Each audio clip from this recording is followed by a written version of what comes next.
À la base de loisirs de l'Héripose, l'ambiance était bien maussade ce matin. Encore choquée par la noyade d'une fillette de 3 ans samedi dernier, la direction a reçu la famille endeuillée pour leur apporter des réponses sur ce drame.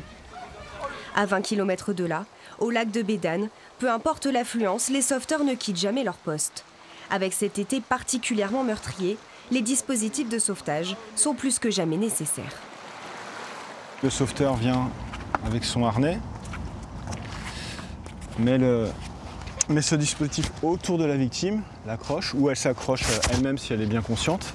Et ensuite, ça lui fait un moyen de flottaison. En moyenne, quasiment sur de l'affluence vraiment comme on a pu avoir ces derniers jours, on est à 1 ou 2 débuts de noyade où on va chercher une personne qui commence à se noyer.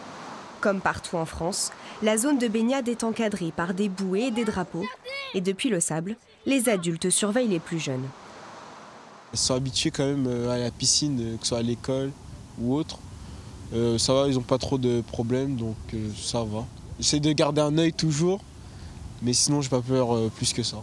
L'été dernier, un adolescent de 17 ans s'est noyé dans cette base de loisirs, hors de la zone délimitée. Malgré une vigilance renforcée depuis, les sauveteurs ne peuvent pas assurer une surveillance sur tout le lac. Dans la journée, on passe des messages de sensibilisation pour rapprocher les gens de la zone de baignade, faire un rappel au règlement, surtout de surveiller les enfants, puisque en fait, ce qu'on a constaté surtout, c'est qu'une noyade, ça va très très vite et c'est silencieux en fait. Difficile toutefois d'empêcher les baigneurs de chercher la tranquillité. Pour pallier ce problème, la commune vient de voter un agrandissement de la zone de baignade.